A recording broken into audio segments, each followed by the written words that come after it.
Et si je vous disais qu'un appareil plus petit qu'une boîte à chaussures pouvait transformer n'importe quel mur de chez vous en écran géant? Mais attention, est-ce aussi magique que ça en a l'air?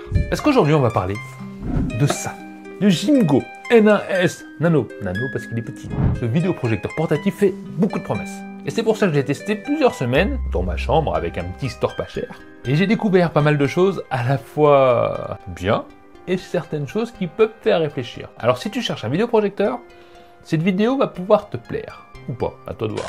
Ce N1S Nano de chez Jimgo est la nouvelle gamme 2025. C'est vraiment le truc compact qu'ils ont ramené, transportable. Il va clairement séduire, c'est par rapport à son design et sa qualité de fabrication. C'est vrai que quand on l'a en main, on se dit pas, c'est un truc bas de gamme. C'est très bien fini, sa boîte en plastique. Il est ultra compact, 18 cm sur 16 et seulement 1,8 kg.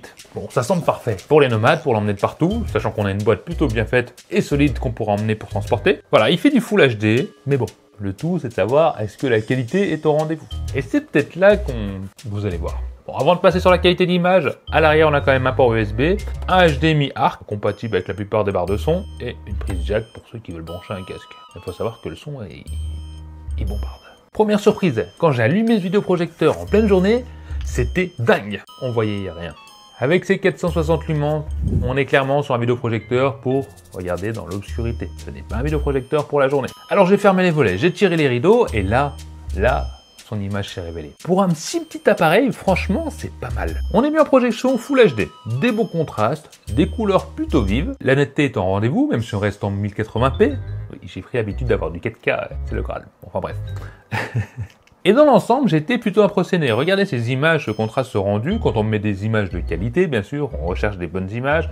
On sent que cette petite bête arrive à se débrouiller vraiment pas mal. C'est agréable, bonne couleur. Voilà, on n'a pas d'effet bizarre sur les vidéoprojecteurs entrée de gamme. On est clairement sur un produit bien fini. Et il est même compatible 3D. Voilà, avec la technologie DLP-Link. Mais voilà, il y a toujours des mais voilà chez moi. C'est que je le trouve un petit peu lent parfois quand on va appuyer sur des boutons, quand on est en pleine vidéo. Il est mou, mais ils m'ont eu de ce côté-là, c'est qu'ils ont pensé à tout. On a un bouton, un peu comme les smartphones, qui permettent d'optimiser la mémoire, donc de nettoyer derrière, et il redevient fluide à chaque fois. Donc un défaut anticipé, voilà. Il peut être lent, mais vous allez dans l'option, et il retourne rapide. Alors c'est vrai que quand on regarde ces films, ces séries, etc., on apprécie plutôt rapidement d'avoir un vidéoprojecteur, ça change de la télé, c'est plus gros, sachant qu'on peut bien sûr aller sur une image de 100 pouces, moi, je me suis limité à plus petit parce que même 100 pouces, c'est possible, ok.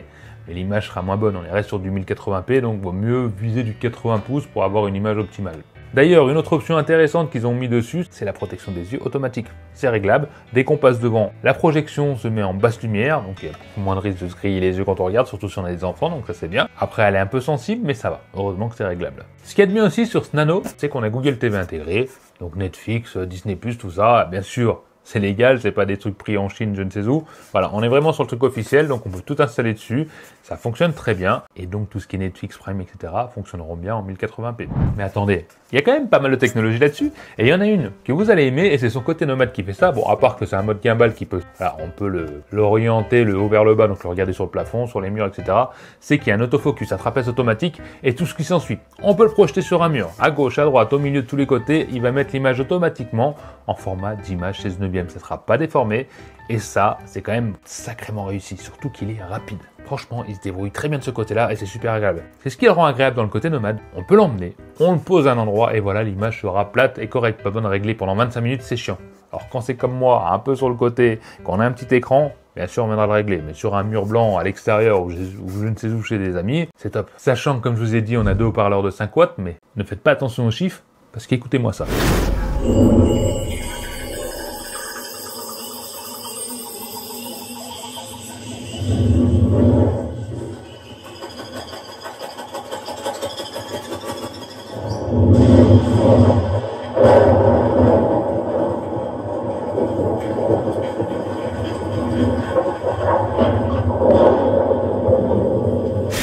Compatible Dolby Atmos, on peut mettre en home cinéma, pas de problème. Mais déjà le son de base en stéréo, moi je le trouve extra. Pour un petit truc comme ça, je pourrais même presque écouter de la musique avec. Je m'attendais pas aussi puissant, aussi qualitatif. N'hésitez pas à me dire en commentaire ce que vous en pensez par rapport au son que vous avez entendu. Là, je suis scotché. En tout cas dans ma chambre de 15 mètres carrés, c'était dingue.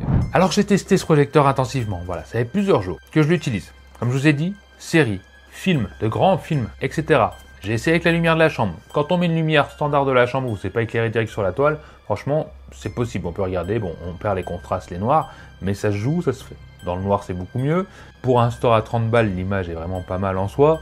On peut avoir beaucoup mieux, attention, si vous avez un bon écran, etc., ça sera mieux que ce que vous voyez là. Mais il y a un mais, voilà. On a beau avoir une belle image, plein de technologies, d'autofocus et tout le bordel qui est très bien. C'est censé être un vidéoprojecteur nomade, parce que oui, ça emmène de partout, on a une boîte de transport. Mais il n'y a pas de batterie intégrée. Alors l'avantage, c'est qu'on a USB type C pour le brancher directement à la puce secteur, ou alors on peut prendre une batterie nomade et la brancher directement dessus. Et là, avec une batterie nomade de 20 000 mAh, on peut faire un film de 2h30, voire 2h50, et il s'en sort très bien là-dessus. Ok, mais j'aurais aimé avoir une batterie intégrée pour avoir une autonomie pour un film d'1h30, 2h maximum, mais voilà, une petite batterie qui permettrait de le rendre vraiment nomade sans prendre une batterie nomade externe à côté. Parce qu'il coûte quand même 599 €, mais sans la batterie, c'est ce qui vient de tuer le prix selon moi. Et autre point dont je ne vous ai pas parlé, c'est le bruit du ventilo. On l'entend un petit peu, c'est silencieux, mais on l'entend s'il est posé comme moi dans ma chambre juste à côté. Là, on entend un petit peu le ventilo. Alors, la vraie question, c'est pour qui il est fait ce vidéoprojecteur, parce que c'est clair qu'il n'est pas fait pour tout le monde. Si vous êtes un cinéphile et que vous voulez vraiment un vidéoprojecteur de salon pour regarder des films cinéma, à regarder en pleine journée ou avec un écran géant, non, passez votre chemin, il ne sera pas fait pour vous. Mais si vous cherchez un vidéoprojecteur polyvalent pour mettre dans la chambre, ou l'installer dans le salon le soir, ou occasionnellement, hein, pour le sortir, etc., le mettre dans sa mallette et l'emmener chez les copains, regarder des matchs en extérieur, n'importe où, ce petit projecteur nano devient vraiment intéressant.